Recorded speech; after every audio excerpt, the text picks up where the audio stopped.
सात संगत जी प्यार से कहिए धन निरंकार जी।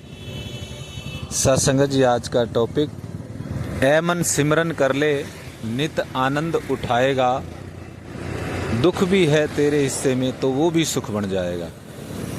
सत्संगत बात सिमरन की हो रही है और इस मन को समझाया जा रहा है कि ऐ मन सिमरन कर ले नित्य आनंद उठाएगा। आनंद उठाने का कारण सत्संगत, क्योंकि ये स्वयं आनंद के साथ जुड़ जाएगा। सतचित्त आनंद, प्रभु का दूसरा नाम, प्रभु का दूसरा आवास। जब भी हम प्रभु का ध्यान करते हैं प्यारी सत्संगत, मन आनंद से सदा रहने वाले आनंद के साथ जुड़ता चला जाता है। इसलिए सत्संगत यहाँ पर ये महापुरुषों के वचन आ रहे कि नित्य आनंद उठाएगा, क्योंकि तू खुद भी आनंद से जुड़ जाएगा। सत्संगत, वरना तो ये मन अनेकों नेगेटिव ऊर्जाओं से सरोबार हो जाता है, विपरीत दिशाओं में चला जाता है। बेलगाम घोड़ा है, पल में तोला पल में मासा, कहाँ का कहाँ पहुँच जाता है। इतनी तेज इसकी गति कि उसको भी नहीं मापा जा सकता। तो सत्संगत और निरंतर वश से बाहर होने का प्रयास करता है। और सत्संगत, हमने गुरु के वो पहले वचन में कि तन मन धन निरंकार दा है, लेकिन क्या हम अपना मन सत्संगत अपने सतगुरु को भेंट कर पाए हैं कि सत्संगत वो भी उस रूप में, वो पहला वचन की तरह ही ध्यान में आता है कि मन बेचे सतगुरु के पास, तिस सेवक के कारज रास। तो सत्संगत यहाँ भी ये बात आ रही कि बेच किसको सकते हैं, मन बेचे सतगुरु के पास।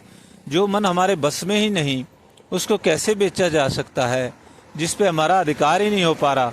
हम अपना अपना मूल्यांकन करें, अपने आप के सत्संगत वो स्टडी करें कि क्या मन हमारा है, क्या मन हमारे बस में है। यदि वो बस में नहीं है तो उसे कैसे बेचा जा सकता है सदगुरु के पास। तो सत्संगत यही ध्यान आ रहा, तो फिर इसको बस में कैसे किया जाए। मेरे ही मन मेरे ही बस में नहीं, तो इसको कैसे बस में किया जा सकता है। तो वही यहाँ पर शब्द वचन आ रहे हैं कि ऐ मन सिमरन कर ले। सत्संगत सिमरन के द्वारा इसे बस में किया जा सकता है। सिमरन सत्संगत एक ऐसी आशीर्वाद, एक ऐसा वरदान सतगुरु का कि जिसका ध्यान करने से, सिमरन करने से स्वयं प्रभु, पूरी दुनिया के मालिक, तीन लोक नौ खंड में गुरु से बड़ा ना कोई, सतगुरु प्रभु परमात्मा सब बस में आ जाते हैं। इस प्रेम की डोरी से जो सिमरन रूपी वरदान सच्चे पातशाह ने हमारी झोली में डाला है।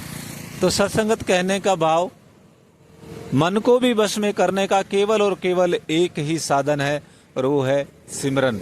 इसलिए जो मन इधर उधर विपरीत दिशाओं में जाता है और फिर परेशान होता है और फिर वापस आता है, तो इसी मन को जगाया जा रहा है, चेतन किया जा रहा है कि ऐ मन सिमरन कर ले, नित्य आनंद उठाएगा।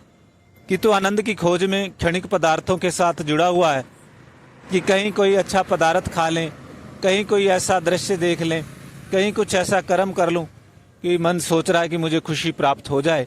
लेकिन खुशी क्षणिक है, वो कुछ समय के लिए तो प्राप्त हो सकती है, लेकिन हमेशा हमेशा के लिए अगर वो खुशी प्राप्त करनी है तो उसका साधन सिमरन है, जो प्रभु के साथ जुड़ करके प्राप्त किया जा सकता है।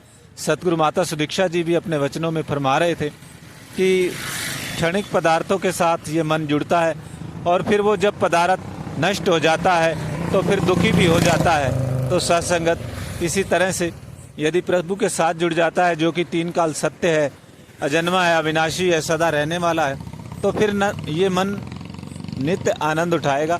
और ये आनंद कभी नहीं खत्म होने वाला, कभी समाप्त नहीं होने वाला, ऐसा ये आनंद। तो सत्संगत आगे फिर कि अगर दुख भी आ रहा है तो वो भी सुख में बदल जाएगा। तो सत्संगत ये प्रभु के वाक्य, ये जो जगाया जा रहा है, ये जो चेतन किया जा रहा है, तो आओ सत्संगत अपने मन को सिमरन के साथ जोड़ें ताकि ये नित्य आनंद उठा पाए, विपरीत बातों की तरफ, विपरीत दिशाओं की तरफ, विपरीत विचारों की तरफ जाकर पतन की तरफ ना जाए।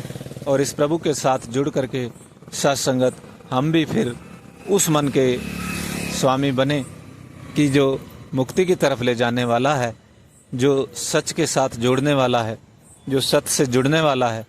तो सत्संगत आओ अरदास करें सतगुरु के चरणों में कि ये मन सिमरन के साथ जुड़ पाए, आपका आनंद सदा ले पाए, जो 3 काल सत्य प्रभु परमात्मा के साथ हमेशा हमेशा के लिए ये जुड़ जाए और ये आनंद हमारे हिस्से में, सबके हिस्से में आता चला जाए। प्यार से कहिए धन निरंकार जी।